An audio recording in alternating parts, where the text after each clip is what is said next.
The entirety of Diablo 4 will be 10 to 20 times bigger than any previous Diablo titles. It's so large that mounts are going to be required to cross all these distances. 5 regions to explore and discover, all with distinct monster families and biomes. This is a direct quote from John Mueller, the art director of Diablo 4 at BlizzCon in 2019. This is a very big deal for Diablo fans because we've never truly gotten that completely massive open world, sanctuary wasteland experience on this scale before, until now. It's been a while since the last Diablo game, and some people are skeptical about the new one. But we're here to tell you why you should be excited about it, and why it will be much bigger than you think.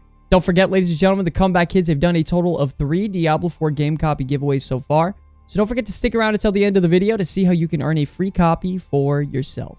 If you've been paying attention to recent news on Diablo 4, or even got to test out the open beta weekend for yourself, you got access to play through Diablo 4's first act and dove right into the story of the Fractured Peak Zone.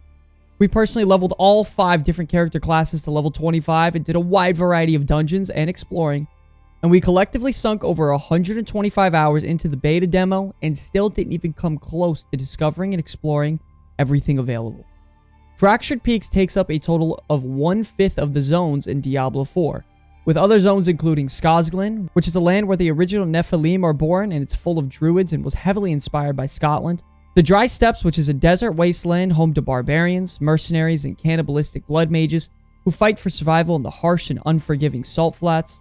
Kejitsan, which features vast dunes in the north and rainforest in the south, and is home to the mage clans, cultists, as well as demons. And lastly, Hawazar, home to witches, assassins, thieves, and giant snakes, and it's a swampland region full of poison, disease, and sorrow. All these zones help make up the locations of Diablo 4, and this still doesn't even include Hell, which has always been a massive part of the series. If you look at the size difference between all the previous Diablo titles, Diablo 4 is going to be a much larger world and offer you a massive difference in terms of exploration, discovery, and adventure. You can actually combine all the worlds from previous Diablo titles and put them into one, and it still wouldn't be the size of the brand new addition to the series that is Diablo 4. Now, Diablo 4 is not an MMO, let me make that clear, but it is in essence. And given the size and multi-dimensional state of Diablo's world, there are plenty of environments Blizzard could even introduce in future patches. We could see a return of New Tristram for Diablo 3, or perhaps even find ourselves scaling Mount Ariad again. The whole idea behind an RPG is the ability of the player to have the freedom to explore the world in which they have been immersed. The more well-defined the world is, the more interesting it will be for the player to explore, and in return, retain their curiosity and engagement throughout the gameplay. Throughout the open world, you're going to engage in a wide variety of events that make up an MMO. This includes world bosses, social hubs, mounts. Diablo 4 can be described as having shared world elements, but ultimately, the developer wanted to retain that feeling of isolation, the same at which Diablo 2 captured. They wanted the world to be big enough to where you don't encounter players often, but when you do, it can be for grouping down to take down harder challenges together. While Blizzard wants to make Diablo 4 more social, it is not a full-fledged MMO. Instead, it used light MMO elements to create a shared world that allows players to play at their preferred pace. A lot of people don't actually seem to understand the length and size of ambition the developers have come to approach Diablo 4 at. And I truly believe they're trying to swing big with loads of brand new systems and events being implemented never before seen in previous Diablo titles. Diablo 4 promises to be more immersive and engaging than ever before, and through my time playing the beta these last few weekends, they truly have nailed it.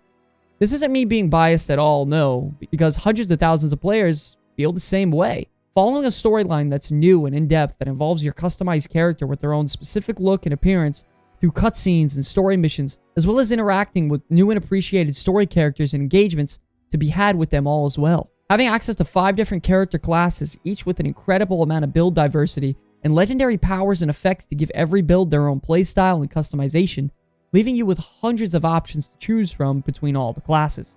A world full of epic region-wide events taking groups of players to accomplish them, like world bosses and Helltide events, as well as more competitive gameplay modes like PvP Fields of Hatreds, and even grouping up for dungeons together with your friends in the endgame nearby. They redesigned combat animations and effects, as well as combat gameplay itself, looking and feeling incredibly smooth and fluid, and even being quite challenging as monsters scale to your level to always keep the player engaged and dedicated to increase their player power rather than simply steamrolling through all the content.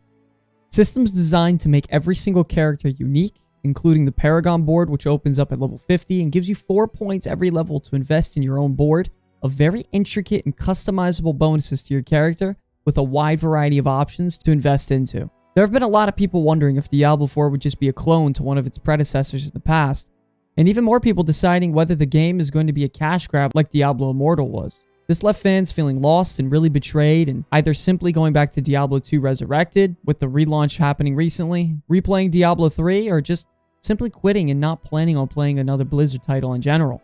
It's taken a long time for me to enjoy a brand new game on the level that I do enjoy Diablo 4. And ever since I played it in beta, I know that this is going to be an absolutely massive game in every sense of the word. Between the size of the world, its measure of success, and even the size of the enemies you face. Is it near a perfect game? No. But I promise you, Diablo 4 will be a lot bigger than you think. We have so much content coming up for you all in the next few weeks. We have live streams, news videos, updates, and guides for all things Diablo 4. So if you guys want to see more, please don't forget to consider subscribing. And back to that giveaway, the Comeback Kids is doing a giveaway for a free copy of Diablo 4. So if you all are interested, please visit the link in the description below to find out more details on how to win that. That's going to be all from me, ladies and gentlemen. Till the very end, my name's Sky from the Comeback Kids. I'll see you all in the next one. Peace.